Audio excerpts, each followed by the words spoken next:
welcome back to Ashton Gate. It feels so good saying that with fans here.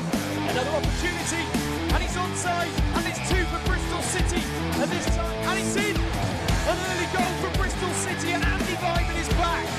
And it goes clear header for Bristol City, and they are level. And it's a first goal for Andy King for his boyhood club.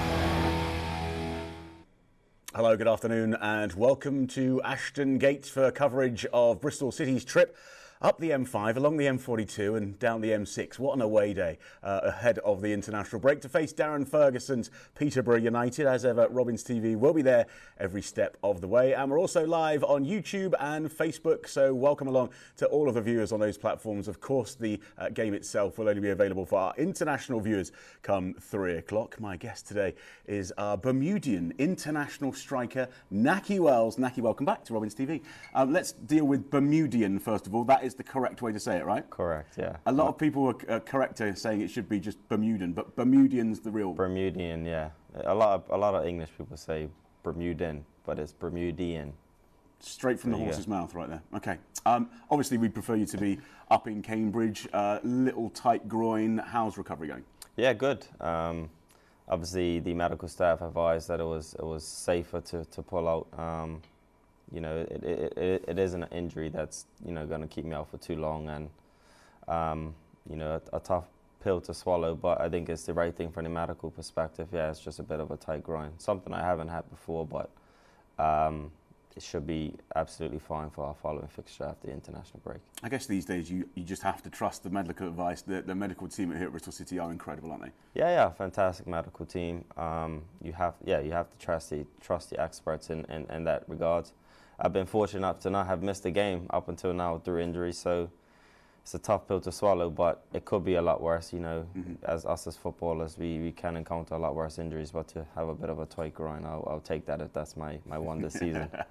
What's the mood been like at the HPC this week in preparation for this game? Yeah, it was, you know, going into Wednesday's fixture, it was quite a bit of a high because we performed very, very well on Saturday, and then went into the Millwall game very confident that we can keep the run going. Obviously a bit of a disappointing result.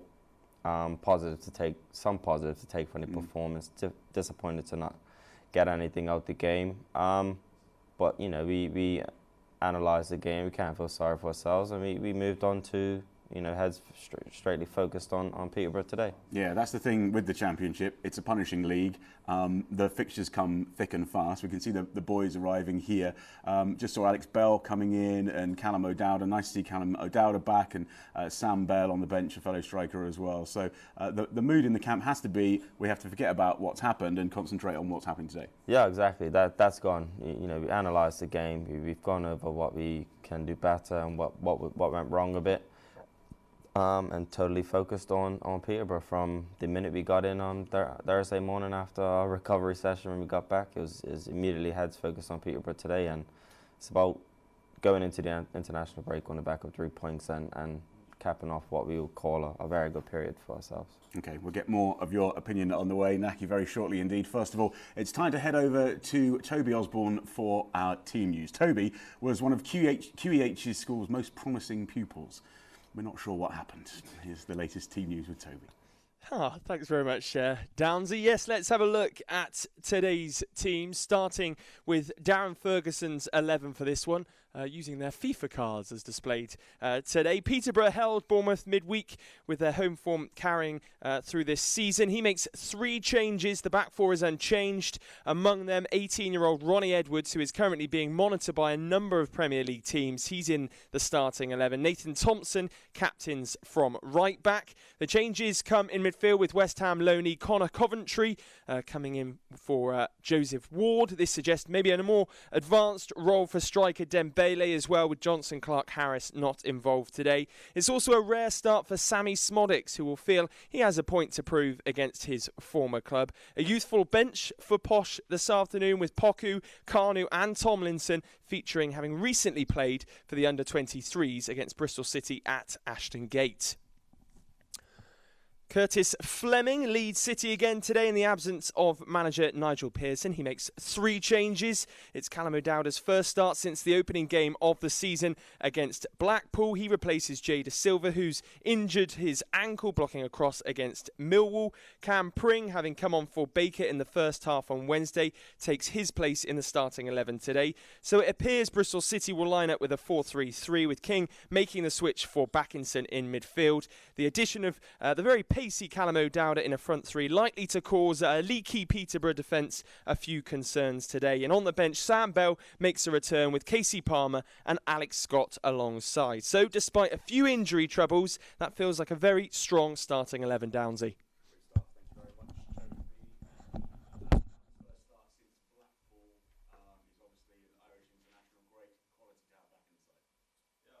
Very good to have him back. Obviously, he is what we would call one of our main out-and-out wingers, somebody we missed from day one. So it's good to have him back. He's had his injury struggles, this season and last season, but to get him fully fit and get him roaring, it's only going to kick us on as a team, and we can fill that position with probably one of our best wingers. Andy King also back, huge amounts of experience again. Yeah. He like you said, he had a minor injury who was set him back a few games. He's been involved, he's been raring to go, been training really well, and he's got his chance. Obviously, it seems as if Tyreek came out, so he'll probably be disappointed, but it's an experienced, 3 in that midfield who, should do very well today. Okay, right, let's head up to Peterborough then, to Cambridgeshire. As we've mentioned, Nigel Pearson still recovering from his COVID-19 results, so we're going to talk to assistant manager Curtis Fleming, who's been chatting to Dave Barton. Curtis, a few changes today, including Callum O'Dowda. He starts first game since Blackpool. What are you expecting from him? Well, we all know what he can produce. Callum is a very, very good player, on that left-hand side, and we'll expect a lot from him. I think we have to keep demanding from him. He's been unlucky. He was on his way back and had a little niggle again. We didn't want to rush him, but he's ready now to make an impact. The chances come maybe a little bit sooner than he thought, but he has to come and he has to produce today. With Nathan Baker and Jay struggling a bit with injuries picked up in the week, it's nice to be able to bring Callum on and have that option there, isn't it? Yes, it is. I think it's the championship, as I keep saying to you. I think people have to really realise the schedule is tough, and the turnover from a Wednesday game to a Saturday game is very, very hard to get any lads with, major bumps or niggles to get them back ready to go to war again on the Saturday, and it's just been too much. Antoine has been trying, but we just couldn't get him over the line to get him into the squad today. But it's great to have the option of these players coming in. We're bringing Callum O'Dowda, and he's an Irish international, so he's an international player that we're coming in, and as I said, when an international player, you've got to bring the goods to the table. Andy King will bring some real quality and experience, won't he? And again, it's a great option for us. I think Tyreek has been great. He's done a great job, and we better be ready to make an impact off the bench today. He started a couple of games. QPR thought he was outstanding in that game, especially playing with Cramp for 20 minutes and showing the character to put a shift in for the lads. But Kingy comes in with a wealth of experience, playing alongside Jamo. So I think it's very, very important that we have that kind of stability away from home. But again, it's a game. We won't be sitting back in our laurels. It's a game, and like every championship game, we can't just sit around. We need to go and try and win the game. It's wet and blustery here in Peterborough, but that quality you felt we were lacking against Millwall at both ends of the pitch, you want that today, don't you? Yes, we do, and there's no doubt. We spoke to the guys, and we didn't need to tell them that. They're an honest bunch of lads, and they realised that we didn't create enough chances, or we didn't pull the trigger enough, or maybe as many times as we should have in the game, and it's something that we've talked about, and it's something that will be in the back of the mind. But I was saying, in the games, they have to have that positive thinking. They're putting some shift in. They're working so hard, aren't they? And I'm talking to you in every game. They're working so hard. But to win a game, we need to take a chance. We need to show that little bit of quality. We need to lock the door behind us, but we need to have that little bit of quality in the final third. They're missing the forward. Curtis Fleming chatting to Dave Barton there up at the Western Home Stadium. Any news on Nige and how he is, Naki? Just from the players' perspective, I think he reached out to a few of the players, which makes me assume that is in relatively good health. He's able to call the players and speak to them, and give them a lift in confidence, and that's exactly what we need. So that's all I can say that I've heard. So fingers crossed he's all well. Absolutely, and we send our best, of course, to Nigel as ever. Right, on to some fantastic goals now. 5 of the best so far this season, including someone sat not too far away from me. Let's take a look.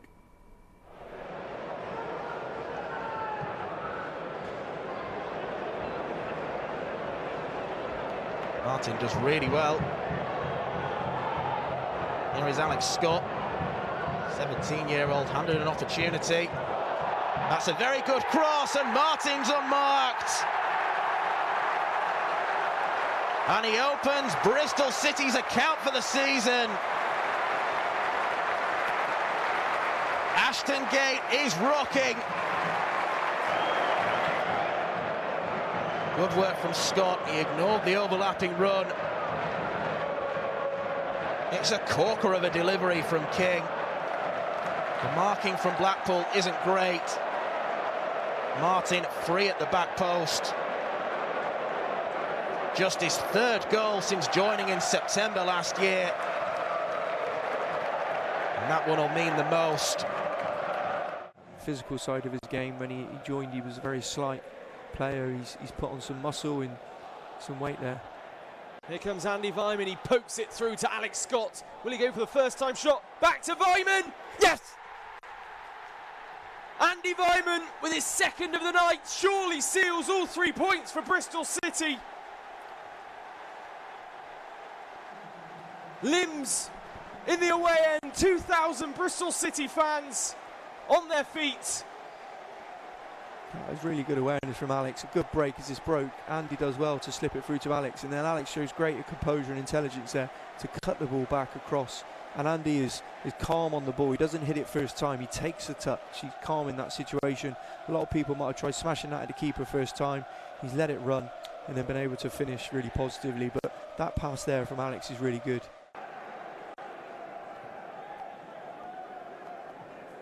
Great ball. What a ball that is, in towards Vyman again. Takes a touch, Yes. Finds the finish, and he wheels away. Bristol City strike first in the 7-side derby, and it's Andy Vyman with his 3rd of the season. And he sends the away end into delirium. It's a great run. He's come short and he's just spun and behind. That's exactly what you need to do against defenders like Flint. He's not mobile, he's coming behind, he's spun him. Brilliant play. His touch actually weren't the best. What a finish though, that's where he's best. That's where he's best. And he matches Scott Murray's famous celebration from Ninian Park all those years ago.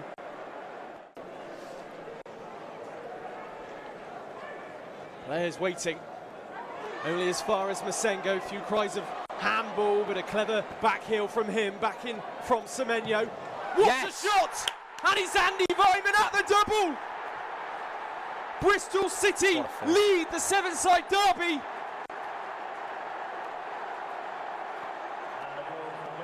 What a finish that is. A stunning strike from Andy Vyman, fitting of such an occasion. And Bristol City are conquering the Welsh capital. What a finish.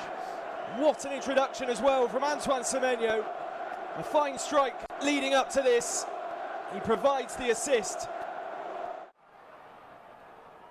QPR fans on their feet as they came forward there. Maybe now a chance for Bristol City to break. Off goes Andy Vyman. Shrugged off any injury he might have had. Here's Naki Wells. Can he secure the points? Yes, he does! Naki Wells! What a touch. Bristol City have the winner! Deep into injury time against his former club, his first goal of the season. Incredible. Andy, you can see he's cramping up, but he sprints along anyway. What a pass, a little slip, I think. Breathtaking attacking football from Bristol City. Andy Vyman with the assist. What a first touch from Naki. So his second one is shooting at goal. Brilliant. And having come off the bench, Naki Wells does what he does best, wheels away in celebration. And those Bristol City fans have what they so richly deserve. Well, let's hope there's plenty more where they came from this afternoon. Right, still to come on the show this afternoon, we meet Izzy Cook, who made her first start for Bristol City Women. She's previewing tomorrow's clash against Sunderland, and we head back in the Bristol City hot tub time machine to 2014. All still to come after this short break. We heard the UK's yoghurt-loving superfans wanted something super thick and homegrown. A yoghurt that's high in protein, low in fat, and naturally low in sugar. Fit for breakfast, lunch, and everything in between. But such a thing didn't exist. So we made our own. Yo Valley Super Thick, lovingly made on home soil.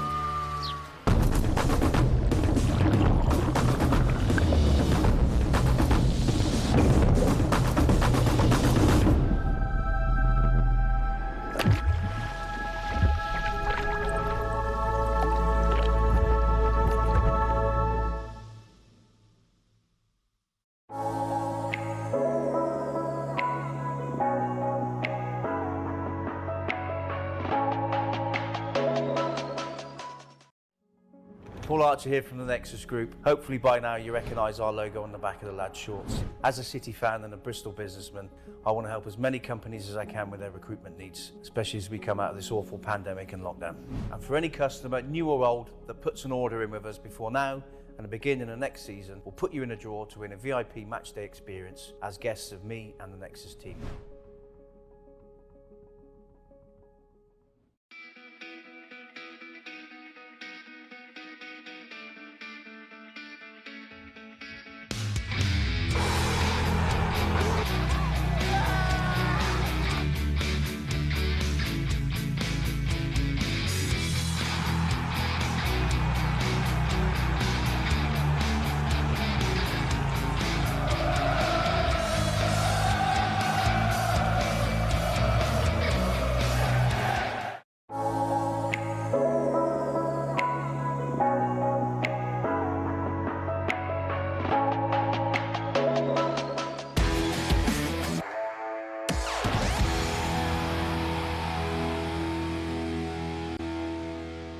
Welcome back to BS3. This is Robins TV and our coverage of Bristol City's trip to Peterborough United. I am rejoined by City striker Naki Wells, who's just been tucking into a bit of Deliveroo in the break there. What are you having? It smells nice. I had a bit of Caribbean food. I was starving. There's no food at the training ground today, so I had to get something in me.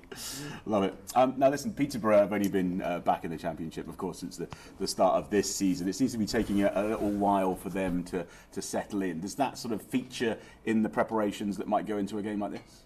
Yeah, I mean, they haven't got the best of starts that they want, but they've showed very good performances so far this season. They've got some very good, young, talented players. So we've kind of looked at them as a whole, assessed the strengths, the weaknesses, and what we can do to nullify them. We're the established Championship side at the minute, and we should be looking to go there and try and come away with 3 points. And just a quick word for Sammy Smodix. Obviously, you trained with him, and he was a very well-liked character around Ashton Gate, wasn't he? Yeah, great lad. I had maybe half or three-quarters of a pre-season with him. Very good player as well. He bided his time well, didn't get the opportunities he deserved, and felt going elsewhere to play football was the best thing for him, and clearly it has been. But great guy, great character, and a very talented individual who we need to focus on today. Is it weird coming up against your old clubs? Because, of course, you recently had to face QPR, and I know close to your heart. It is quite normal to play against ex-teammates, ex-players, but to play against teams that have majority of the similar personnel, that's when it's a bit weird. And yeah, I had the luxury of doing that the other day against my old side, and a lot of similar, everything's familiar really with the personnel, the team, the players, a few additions, but it's always a cool but weird feeling at the same time. And do you prepare for it any differently? Do you do anything different, or do you just try and not focus on it? Not really. It's just one of those things that stands out to you. You're always kind of aware of that fixture. You're kind of preparation. It's just another game. It is a bit weird to go to a site where you've kind of been on the opposite end of different change room, different warm-up side, things like that. So that's always a bit odd because you feel like you're in the wrong spot. But equally, I've been there from our opposition perspective plenty of times, so it is familiar for myself. Well, I'm sure Sammy will be getting a few hugs from the players today. Yeah. Right, so let's head up to the High Performance Centre now. Tomorrow, big game for Bristol City women. They are facing Sunderland, and we had a chat with winger Izzy Cook. Asking the questions is Robins TV's George West. Coming full time has just given me the opportunity to just fully put my concentration on football. Izzy, welcome to Robins TV. Looking back at last weekend, a disappointing result, but a very proud moment for yourself in your first senior start for the club. Yeah, so obviously when I saw I was in the starting 11, I was really chuffed and happy, and I feel like I had a responsibility to kind of prove myself to Lauren and Jen to do well and prove to them that they've made the right decision to choose me for the starting 11. And for yourself, obviously you were with the squad part-time last year whilst you were fulfilling your college qualifications, etc. How have you found coming on board full-time with the squad? It's definitely been a big change. I mean, with college and academy last year, and also first team as well, it was a lot to deal with and it was a lot to think about. So coming full-time has just given me the opportunity to just fully put my concentration on football and just full focus on football, like no uni, no education, and then it gives me the opportunity to use this year to really push forward with my career. And it's not been a straight road over the last 6 months or so. You've come back from a hamstring injury. How have you kind of found working through that rehabilitation process during pre-season and then coming back and playing 90 minutes at the weekend? Yeah, I mean, playing 90 minutes was definitely a big step for me. It was a really proud moment, especially because it's been a long time since that has happened. Last year I had a lot of injuries, like hamstring, dislocated shoulder, broke wrist. It was just one after another, and it was really mentally challenging at some points. I'm not gonna lie, the parts of the rehab I just didn't want to be there. I just wanted to kind of give up in fact, but I feel like I'm in a really good mental state right now and physical state as well, and I was really happy that they gave me the opportunity on Sunday to kind of prove to myself and to them that I can play 90 minutes and that I can perform well under pressure and put all that stuff in the past in the back of my mind. So this season you'll be looking to kick on from that and kick on from your first senior start. We welcome Sunderland to the HPC this weekend, a new team into the Championship, but they're flying high at the moment. Yeah, they've started really well this season, to be fair to them, so it's going to be a really challenging game for us. I feel like we need to kind of put Sunday to the back of our mind, and it's not very often we get 2 back-to-back home games as it is anyway, so it's a really good chance to redeem ourselves in a way, and the fans will be there again supporting us as well, so I feel like we'd all have an extra kick in us because of Sunday that will be able to motivate us against Sunderland, and hopefully we can get the 3 points and start working our way back up the table again. You touched on it there, the fans. How great has it been to have them in the stadium? Because obviously you wouldn't have played in front of them before. No, yeah, I've never really played in front of fans before anyway, because I've come straight from the academy. It was always kind of just parents.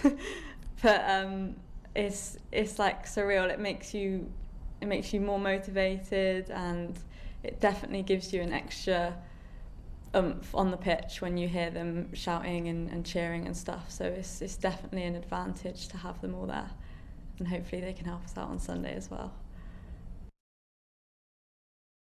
And of course, tickets still available if you fancy a trip up to the HPC tomorrow. Kick-off at 3 o'clock as Bristol City women play Sunderland. I stepped into the breaches stadium announcer for the women on Sunday last, and it's a great experience. There's a food van up there, there's merchandise available, bcfc.co.uk for all the details. Right, back to 2014 now. Our last trip up to London Road. Let's take a look at the highlights.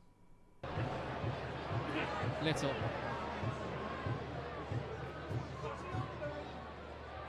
It's across in low. Freeman, it's in! Bristol City lead, and Luke Freeman grabs his second of the season, and it was a goal made by former Peterborough player Mark Little. It's really gone through Alnwick there. He should have been doing better, but Luke Freeman won't care.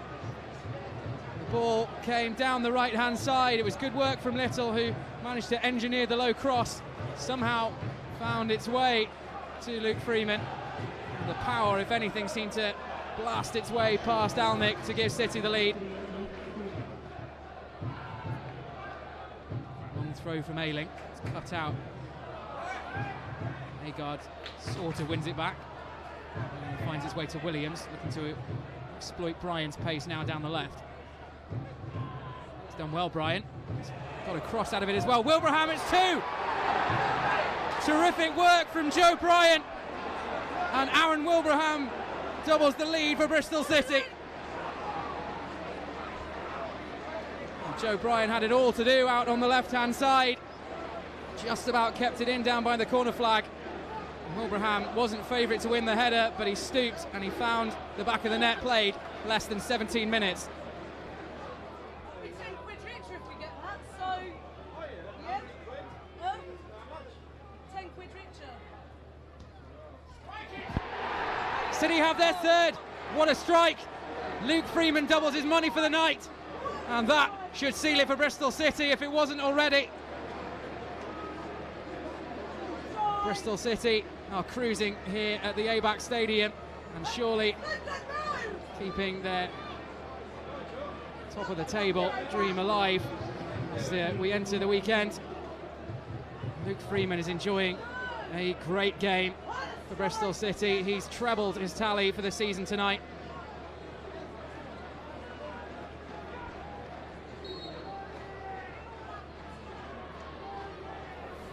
Stadium that's had more names than Katie Price there. 2014, some great memories, a fantastic Bristol City team, fantastic Bristol City kit, one of my favourites. Where were you in 2014, you remember? I joined Huddersfield that January of 2014, so assuming sometime then I was at Huddersfield in the Championship at the time. Some familiar faces there, and my mate little Ron on commentary. I think it's nice to look back sometimes at some of those iconic moments, isn't it? It is. It's always great to look back at, situations like that. Old players, a lot of familiar faces that when you do think of Bristol City of the past, those are the faces that you see, and they proved to do very well to help get this team into this division. Yeah, absolutely. Well, here are our current faces all lining up at the Western Homes Stadium. Now it's called. There's Sammy Smolix, as we were talking about earlier on. The boys in red and white. For this one, I am going to hand you over to our lead commentator. It's Nigel Pearson's Bristol City, looked after today by Curtis Fleming, versus Darren Ferguson's Peterborough United, with all the action from Cambridgeshire. Naki Wells and Toby Osborne. Thank you, Downsy. Good afternoon, everyone. An away day that's been pencilled into plenty of Bristol City fans' calendars since the fixture release back in June. And this will be the first clash with Peterborough United in 6 years, with the Robins sweeping their opponents